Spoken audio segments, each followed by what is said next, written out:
Hey you guys, welcome back to my channel. It's ig-brejays, and today I'm going to be bringing you guys a video on one of the hormone balancing options that I introduced to you guys in my last video, my hair update 3 video. I'm going to be talking about adaptogens. So just want to go ahead and bring you guys this video because I know that when you're told that you're going to be given information, you want to go ahead and get the information. So without making you guys wait any longer, I'm going to go ahead and get straight into the video, okay? So I'm going to start with the definition for adaptogens. Adaptogens are natural substances that are taken to help the body adapt to stress and normalize body functions and processes. So basically, like what I said in my previous video, is that adaptogens are natural herbal substances that are taken to basically just help feed the body, feed and nurture the body, so that the body, if it's off balance or if it's lacking something, the adaptogens kick in and it helps the body to get back in shape, if you will, for lack of a better term or phrase.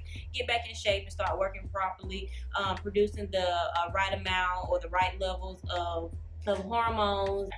Okay, so the list for adaptogens is very, very vast, and I can't really remember them all off the top of my head. So I am going to be listing them off of my computer. So bear with me. Okay. The adaptogens that I am talking about in this video are not the only adaptogens out there. It just all depends on what website or what article or what book you're reading. So I'm just going to list off a few of them, and I'm just going to talk about 2 mainly in this video that I think really deserves to be talked about. So you don't have to just stop on my video. You can go look for adaptogens that other people are using, or go find your own adaptogen, okay? So the first adaptogen is ashwagandha. I mentioned that in my previous video. I'm going to talk some more about that later on. That's actually the #1 adaptogen. That's, if you Google it, that's probably going to be the first one that you're going to find. Astragalus.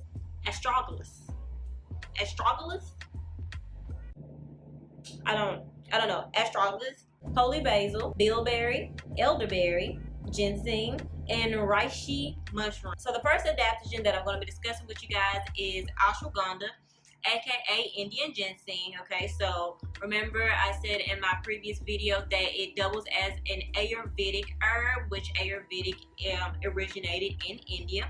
Ashwagandha is famous because it is supposed to be a full body, overall well-being herb. It's supposed to feed every gland, every tissue, every organ in the body. It's most famous for being able to lower cortisol levels, which we know cortisol is the stress hormone. And just to let you guys know, if you think that stress hormone, that this cortisol is only released because, oh, you're freaking out, you're anxious, or this, that, and the other, no. When blood sugars are low, cortisol is also released. So again, if you are losing too much weight too fast because you're not eating enough or you're not eating properly, you could be releasing too much cortisol, which then causes you to create too much DHT and then causes you to lose more hair. Okay, so make sure that you are eating enough and you are eating proper diet, okay? Because I know when we hear sugar and we just like, oh, my sugar low, I gotta eat, you know, you think that's a reason for you to go and grab a Snickers bar. No, okay, we all know that that is, I want to say, like false sugar, okay? It kind of brings you up for a little bit, but then you crash. That's why when you go to the vending machine and you eat a pack of Oreos and a bag of chips for your lunch break, you still end up feeling miserable probably about 30 minutes later, if that, okay? So the best way to combat low sugar levels, if it's getting really low, you want to bring it up, the best sugars is the natural sugars, okay? Go get you a fruit, go get you a banana, an apple, or something of that nature. Okay, so we got the reduction of cortisol levels, and so in relation to that, it's supposed to help reduce anxiety and stress levels, okay? Ashwagandha is not too hard to find. You can find ashwagandha, of course, online, or you can find it in your local health food store. You can get it in a capsule, or you can get it in a powder. So I know I told you guys that personally I take maca root, but I do have some ashwagandha here. Let me do the beauty guru hand so I can block out some of the light. As you can see, ashwagandha. The brand is Ola. This brand is only found in my local health food store, like that's their brand for their supplements that they get processed themselves. So I'm not taking the ashwagandha right now. I'm kind of just going through like a little trial period with myself. I'm trying to compare the two, maca root and ashwagandha. And I don't know, I don't want to take both at the same time because they're supposed to be very, very potent. Matter of fact, if you are pregnant, I highly, highly suggest that you do not take this. I heard that ashwagandha, don't take either one of them. Don't take adaptogens if you are pregnant, okay? You do not want to try to take something that's going to affect your hormones while you are carrying another life force inside of you, okay? Talk to your doctor. Just work closely with your physician if you are pregnant, and if you're not pregnant, I suggest you probably still want to get your hormone levels checked. But yeah, I'm not taking both at the same time because I don't want them to clash. I don't want to have a negative effect on myself. So I want to close off the video talking about my favorite adaptogen of choice right now that I'm taking, which is maca root. Okay. So maca root is known as Peruvian ginseng. It is a root that increases strength, libido, energy, stamina, and other sexual function. Maca root comes in different colors, and each color kind of affects the body slightly differently. And the colors are red, yellow, and black maca. Now, I don't want to make the video too long, so I will do a separate video about maca and ashwagandha separately, like just everything about each one of them. If you're going to get maca root, try not to get raw maca root. Try to make sure that you find gelatinized maca root, gelatinized maca root, and that is what I have. I have red gelatinized maca root, and gelatinized just basically means it's been cooked. Now, some people try to take raw maca root because you cook some of the good nutrients and minerals and vitamins and stuff like that out. But however, this is the safer. You can take a little bit more of this, whereas raw maca, especially in large amounts over a long period of time, will cause digestive problems, and some articles say that it's just plain not good for you. Kind of has a toxic effect on the body over time. So just to be careful, you guys, go ahead and get the gelatinized version. To me, it's still very potent and it works just fine, which brings me to the next portion of my video, which is my experience with this adaptogen maca root. Okay, so as stated, maca root is supposed to be good on the sexual functions of the body. So my experience with maca root is, okay, so I got maca root, and so I got the maca root and I was taking it for 2 weeks straight consistently. And remember I said in my last video that for women, one of the biggest indicators that our hormones are kind of out of whack is our menstrual cycles, whether it comes late or doesn't come at all, or maybe it's too heavy, or things of that nature. So with that being said, this portion of the video might be TMI, but I think it's important. Usually I get the normal menstrual cycle symptoms, which is acne, strong cravings, and mood swings. Okay, well, you guys,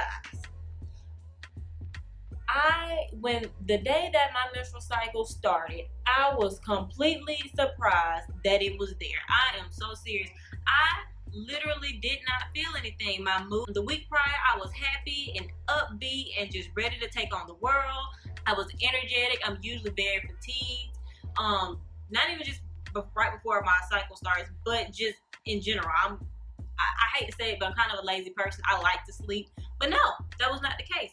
I was up, I was out, ready to go. I'd be up like 6 in the morning, and I wouldn't go to sleep till like 9, 10 at night. Sleep-wake cycle was perfect. It was good. Did not have any acne. Skin was smooth, and I had no cravings. Now, the reason why we have cravings is because our hormones are getting all mixed up, and you're producing cortisol. You get a little stressed, and you want something to kind of calm that stress, and that stress of this impending thing that's about to happen to us is what causes us to be like, oh, I just want some chocolate, I just need something sweet, I need something sugary, I need junk food, I need grease.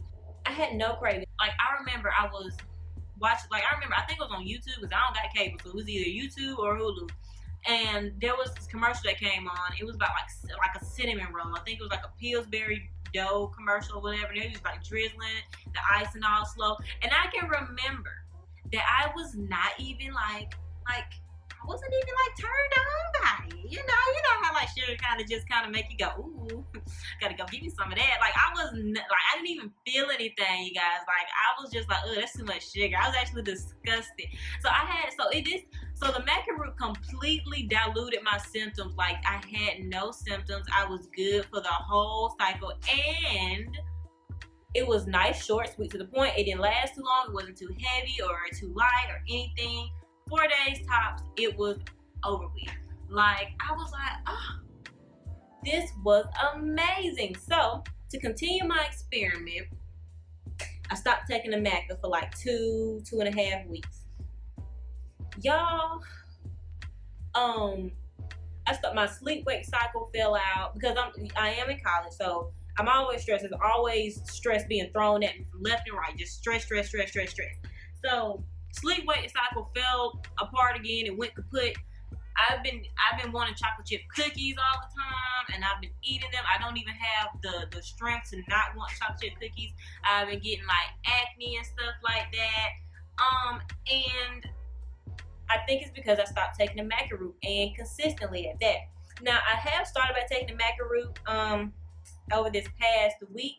Since I posted my last video, I did start by taking the maca root. The symptoms are dying out, but the symptoms did come. They did start out at first, but they're starting to subside as I start taking maca root a little bit more consistently. So that is amazing to me how it is balancing out my hormones. Also, one last thing I want to let you guys know. So if some of you guys have ever went into the deep articles about telogen and fluvium, not a lot of articles mention this, but some articles suggest that there's physical indicators other than hair loss that will show you that you have too much DHT in your system. And one of them is that you'll have a dip in your nail beds. And I found this out like 2 years ago. I just never said it on this channel. But sure enough, like when my shedding is bad, I have really bad dents. Like my nails are painted now, but like you can even see the dents through my, my paint job, like no matter how thick the color is. And as I've been taking the maca root, my nails are definitely starting to smooth back out. So that being said, the maca root for right now is not disappointing me. It's not disappointing me. I think it's a really good little investment. Y'all, when I started taking this maca root, I was so excited. I was like, I got to make a video about this. Like, this is amazing. Like, this is working. Like, this may be it, you guys. Like, this may be it. Like, I may be able to decrease my shedding. Oh yeah, and it did. My shedding did decrease when I was taking the maca root, of course. I didn't know. I didn't really talk about that. Like, I was just so excited about the whole menstrual thing, But yeah, I was like, oh my goodness, this may be it. May be working. Oh my gosh. So yeah, I'm definitely excited about this whole adaptogen Ayurvedic lifestyle that I'm going to be trying to live. I'm excited to see how well it's going to affect me and my hair in the long run. That's all I want to bring to you guys in this video. Like I said, I'm going to be making more videos that goes deep into this Ayurvedic adaptogen lifestyle that I'm living and what I'm taking and what works for me, what doesn't. Thank you guys for watching, and I will talk to you guys later. Dancing in September.